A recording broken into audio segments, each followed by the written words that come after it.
Welcome into Outkick the Show. I am your fearless leader, Clay Travis. I just saw the end of the Alabama-Texas A&M game, so I was waiting to see the end of that before I officially came in and started talking with you guys. We've got lots to get to. Want to start off by telling you Outkick the Show presented by sportsbookreview.com.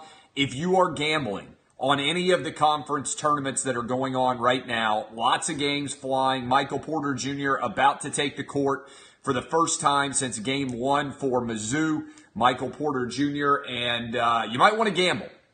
If you do want to gamble, possible rate, because everybody's got different numbers on games, and you can make sure you get the best rates. Just like the stock market, you can watch the numbers move. If you go to our odds tab on Outkick.com, we got every game. You can click on it, see what all the rates are, and you can also get those if you go to sportsbookreview.com. Also, tomorrow, I will be at the SEC basketball tournament. I am headed up to St. Louis tomorrow morning. I will be there for Alabama-Auburn. I will be there for whatever the second game is, depending on how these other games come out. And I'm telling you, I'll be there because I'll be in the Home Loan Expert suite. TheHomeLoanExpert.com. It's where you need to go right now to make sure that you get hooked up with the best possible rate, no matter where you are, the best available mortgage. TheHomeLoanExpert.com. It's spring almost. I know a lot of you on the East Coast got slammed with snow. We even got some snow in Nashville. I'm telling you though, wherever you are in the country, Nashville, Dallas, Houston, Miami, New York City, Chicago, LA, San Francisco, Denver, all points in between. Never been a hotter and more competitive home buying market than right now. You need to go to thehomeloanexpert.com right now and get hooked up with a pre-qualifying mortgage. Also, if you spent too much money and you need to get all of your credit card debt wiped out, they can help you refi as well. That's thehomeloanexpert.com. All right, let's get right to it. Bama was on the ropes. Their NCAA tournament hopes hanging by a thread. They had lost 5 games in a row. They had just given up a 3-point basket to go down 1 point to Texas A&M down the stretch. 4.4 seconds remain. Ball is inbounded to Colin Sexton, and he basically just Tyus Edney'd Texas A&M. A&M got nothing. I think they were afraid of fouling him.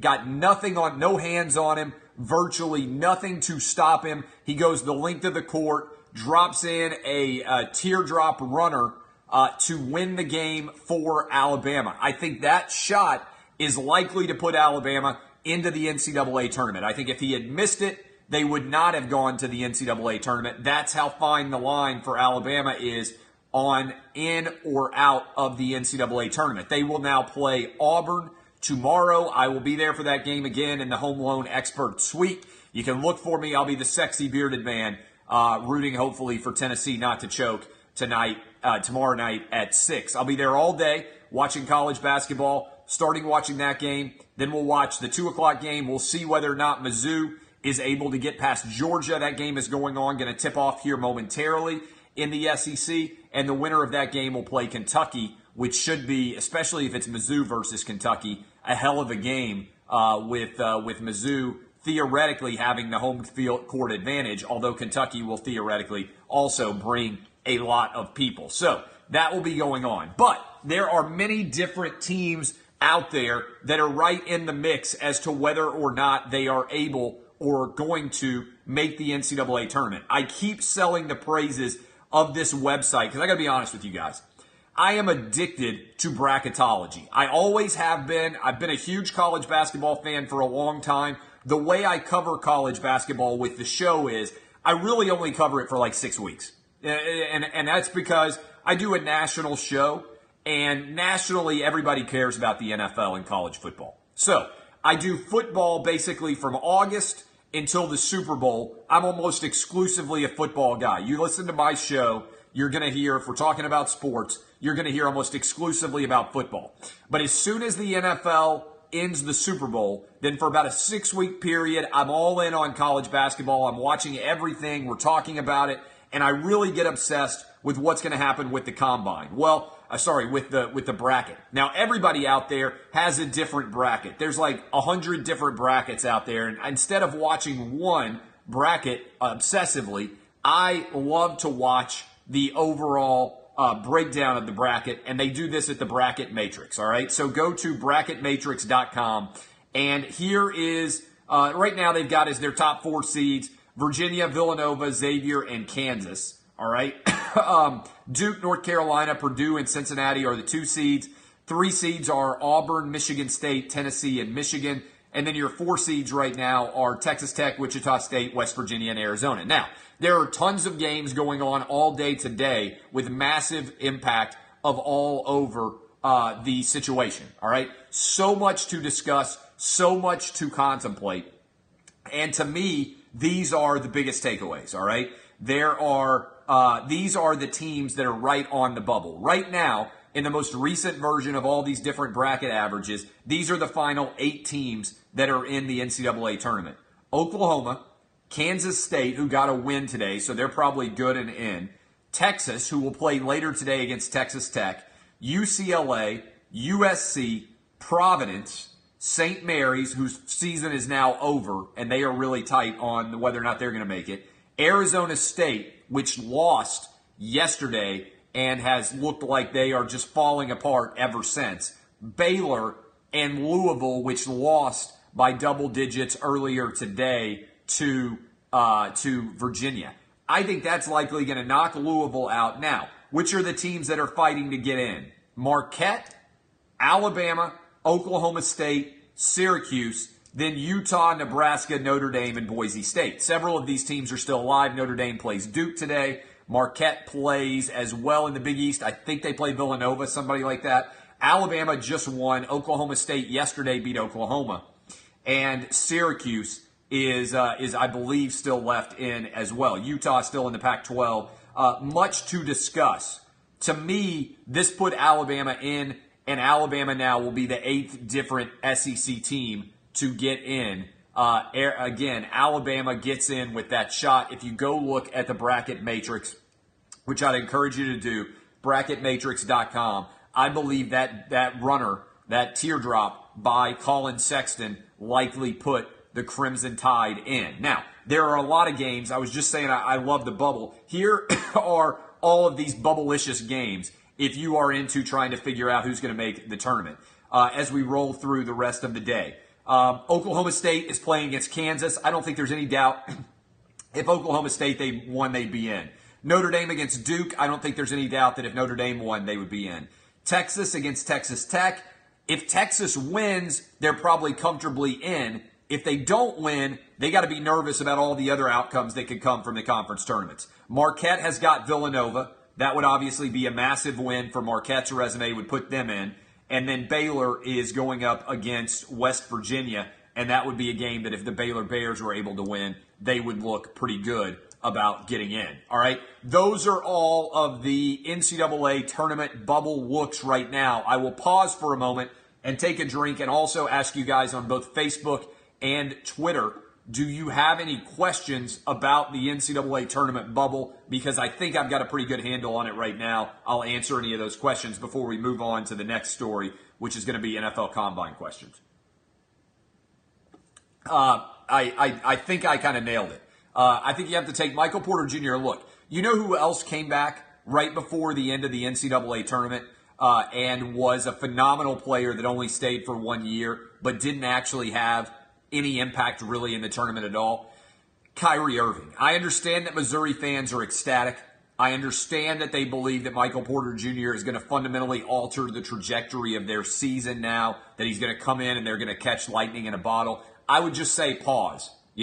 Pause for a minute, take a breath. Michael Porter Jr. has not played with these teammates on the court for a long time. As good of a player as he is, remember what happened with Kyrie Irving. He comes back for Duke. There's high expectations that things are going to completely change. And then he didn't really play that well. And obviously Kyrie Irving is an incredible college basketball player at the time. Obviously an incredible talent in the NBA. Nobody can defend him. But so much of success in college basketball is about finding a way to integrate with your team And I'm just not sure that you should expect that much before you should be able to. If I were making the decision, Oklahoma State question, if I were making the decision, I think Oklahoma State is better right now than Oklahoma is. But this gets into the really difficult question, do you weigh in the overall success of Oklahoma early in the season when they won a lot of games that mattered? Also, do you factor in Trae Young? Would I rather my team right now play Oklahoma State or Oklahoma? I'd rather play Oklahoma than Oklahoma State. But the Oklahoma State resume in totality is not as good as the Oklahoma resume, but Oklahoma State is better right now than Oklahoma is. That's the way that I would break it down, and I think that gets into a complicated situation to try to reconcile how exactly that should go. All right, let's move on to the NFL Combine questions. No, Georgia is not in if they beat Mizzou. Now, let's move on to the NFL Combine questions. I think that this story happens every few years, where a guy, and this year it was Darius Geis, former LSU running back, comes out and says he was asked if he liked men, and also he was asked if his mom was a prostitute. Now, let me say this. If I own an NFL team, and anybody on my team is stupid enough to ask questions like these at the NFL Combine, when you have seen this story happen time after time after time, a guy comes out and says, man, they asked me some crazy questions. I couldn't believe it. If you are dumb enough to ask these questions, then I think I would fire you. All right? Just because I don't believe you get any benefit from them. And also because you have to understand how quickly the left-wing media is going to take this and treat it like an insanely serious story. I don't believe you asking a Combine interviewee, who you probably believe is straight, do you like boys? Ha ha ha, is worth anything. Not to mention, questioning somebody's sexual preference should never be part of an interview for a job. Either way. Like, it just shouldn't be. All right? But the idea that you would be so dumb to ask this question is, to me, a fireable offense, because it speaks to a level of cluelessness with both what the law is and also the way stories are covered that I couldn't honestly trust you to write a paycheck and put my name on it. All right? If I found out, I'll give you an example. Jason Martin a lot of times will talk to guys who want to be interns for Outkick the coverage. I don't conduct the interviews because he's going to be interacting with them more than I am. If I found out that he was questioning them about whether or not they were gay, I would probably fire him. That's me personally. And just not because, I think he's going to be biased, but just because I think it's such a stupid question to ask that I question his judgment in general. That's how I would feel with anybody out there who is involved in this kind of questioning. The prostitute question is also strange. I suppose you're going to try to make an argument of, oh, we're trying to knock him off balance and see how he responds to a question. Why does that matter?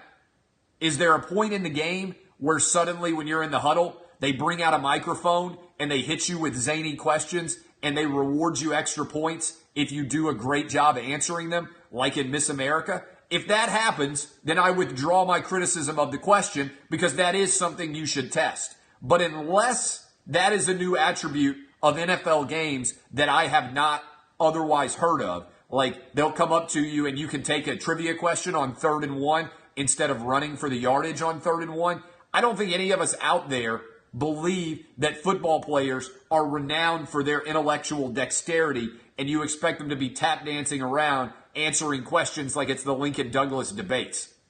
I don't understand this. I would fire the people on the spot if I found out that it was my team. And also, moreover, I think this is a failure of the team itself. Because if I were a coach, I would sit down with my coaching staff and I would say, guys, the media is looking for any possible story they can tell about us being biased in any way. These stories go viral instantaneously because this is what the media wants to talk about. They want to talk about us not liking and giving equal treatment to gay guys. They want to talk about us not treating these players fairly. They want controversy. So don't ask controversial questions in these 12-minute interviews. If you really think that we need to probe these guys psychologically and see how they respond to difficult questions, then I'm going to give you an answer. We probably don't need to draft those guys. If we're looking at our sheet of available information and we're tossing or flipping a coin over whether or not to draft the guy, then I don't think how they respond to ridiculous questions at the combine is going to somehow alter everything that ever has taken place in history. That's the truth, all right? So that is, I think, a stupid question. I think there's no basis in it whatsoever, and I'm surprised every year that this becomes a story. Not that I'm surprised that people get tough questions in these interviews, but just that they get such dumb questions. I don't think they're malicious. I don't think this is the way that you're determining whether or not somebody's sexuality is acceptable or unacceptable. I think it's just a stupid question that is brought to you by likely a stupid assistant coach who's just trying to fill up 12 minutes and doesn't have anything else left to be able to ask. So, to me, that is insanely stupid, and I would fire these guys, not because they asked the question, but because they were dumb enough to ask the question. Intelligence matters to me. When was the last time I went through a job interview? That's a really good question. Well, I got interviewed back in 2013 when I signed a licensing and television deal with Fox, and I may have had a job interview with Fox Sports Radio. At this point in time, it's a good question, but I haven't really had a sit-down interview in a while. But that's because my resume kind of speaks for itself for better or worse. It's like, if you want me to work with you, then you know what I do already. So the idea that somehow I'm going to sit down and sell you on myself, I don't want to say I'm past ever having to do that again, but I don't think there are that many people that are interested in hiring me for anything that would have uncertainty about what exactly it is that I do. And yes, I think the truth is I would interview them. I've got a lot of options. When you've got a lot of options, you get to sit down at a table and say, why do you think that I should work for you or with you as opposed to vice versa? All right. This is there's a lot of obsessions. I have never lost money, okay? People who are concerned about me, I have never lost money. I make more money this year than I made last year. I made more money last year than I did the year before. The last 7 years of my life, this has been my income, all right? It's been like the Nike swoosh, and it's on the good side of the swoosh, not the bad side. So my income is surging, and I don't anticipate that it's going to be declining anytime in the future. And by the way, I'm going to have to block this guy because I think he's behaving like a cunt. And if you behave like a cunt and I see you that you've behaved like a cunt for a while and I see a couple of your questions, then I go ahead and knock you out and you're dead and you're never allowed to come back into the questioning. So my lesson, as always, don't be a pussy. If you want to ask questions and I happen to look down and see them, then don't be a pussy and don't have in my head my thought be, oh, I've seen this guy before. He's a pussy. I'm going to go ahead and eliminate him forever because he is annoying me with his stupidity. You're gone. You're dead, and you'll never be allowed to return again. That's the way the game's played here. Finally, this is interesting, I think. Did you guys see the story? I think it was in the New York Post that broke it, that Fox is trying to get Peyton Manning to pair up with Mike Tirico, and that Monday Night Football is also coming after Peyton Manning, and they're trying to get him to come and take over the booth for Monday Night Football. I think this is a response that is pretty interesting. I think this is a response to how good Tony Romo was last year. Remember, in advance, there was a lot of talk about how would Romo do in the number one booth for CBS. Much discussion about Romo and everything else that he was going to do. Man, he's stepping right into the fire there, and he was phenomenal. Tony Romo, alongside of Jim Nantz, was absolutely fantastic as a booth participant there. And so I think the belief is that Peyton Manning will be the same thing. I saw this story, and I couldn't believe it, by the way. Peyton Manning was going to be offered $10 million a year to do Thursday Night Football. And I thought that was a lot of money. And then I kind of sat around, and I also simultaneously was reading this story. I don't know if you guys saw it, but I talked about it on the show this morning, on the radio show this morning.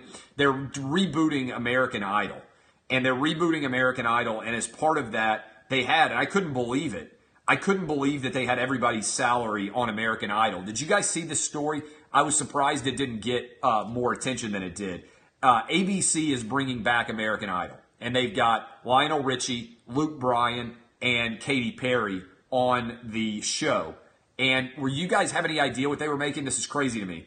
Seacrest, who is obviously the host, is going to make $12 million a year on the new American Idol show. Lionel Richie, the judge, is going to make $10 million. Luke Bryan is going to make $12 million. This is crazy. Katy Perry is going to make $25 million to do American Idol. That is Judge Judy money. That is crazy. And so I happened to be reading this article at the same time I was reading the Peyton Manning article, and wow, this is blockbuster level money. $25 million for Katy Perry. I guess they had to pay her an insane amount of money to come off the road and not be touring. This sounds insane until you realize this is one of my favorite stats ever. And this is where I want to be one day. Do you know what Judge Judy makes a year? Anybody out there know what Judge Judy, from the television show, obviously, Judge Judy, what she makes a year? Any ideas? Any ideas of what Judge Judy, Facebook and Periscope, makes a year? Lots of guesses rolling in. The answer is just over $50 million a year. Judge Judy, I'm not kidding about this. I think I could do Judge Judy's job every bit as good as she could. And this is like, to me, unbelievable money that Judge Judy makes. $50 million a year. Judge Judy makes $50 million a year. Katy Perry, remember, is making $25 million a year for American Idol.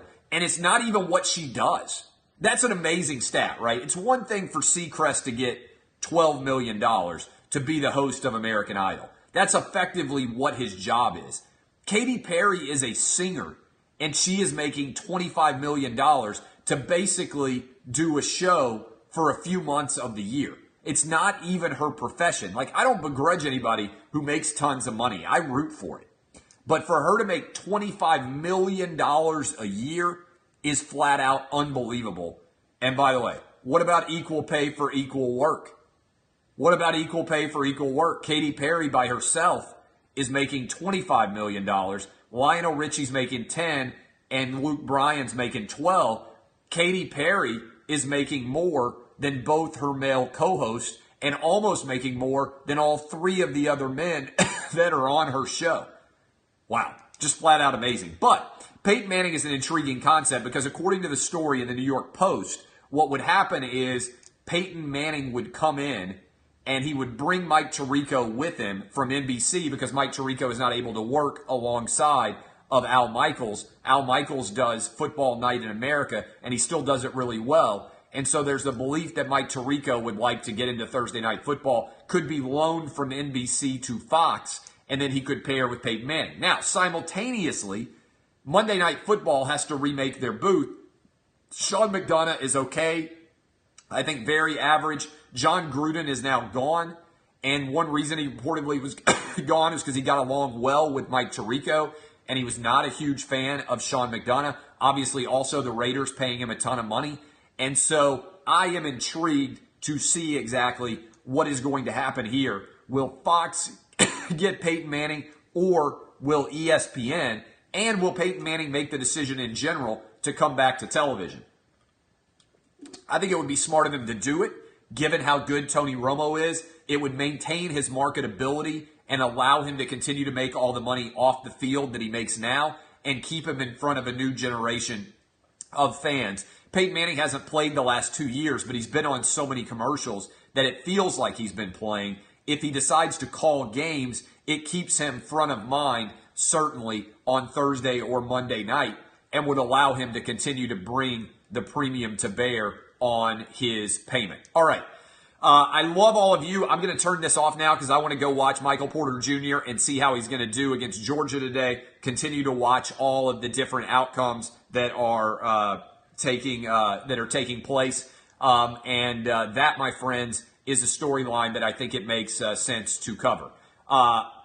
Trump tariff question. I'll talk about that maybe tomorrow. I will be in St. Louis. If you are an Outkick fan in St. Louis or you'll be there for the SEC basketball tournament, come up and say hi to me. Thank you for hanging. Again, go check out thehomeloanexpert.com if you need a new mortgage, and go to my friends at sportsbookreview.com if you're looking for the best price on all these tournament games that are going on everywhere else.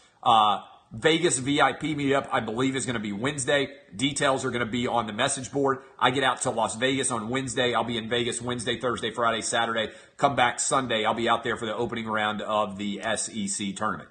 All right. Love all of you. My name is Clay Travis. Hashtag DBAP. Thank you for hanging out with me. We'll be live tomorrow, 6 to 9 a.m. I'm not lying about this. Tomorrow morning on the show, we have a dinosaur expert. Dinosaur expert as part of the Animal Thunderdome. He's going to discuss important questions such as, could a Tyrannosaurus Rex actually swim? That'll be on tomorrow. Love all you guys. I'll see you. My name is Clay Travis. This has been Outkick the Show.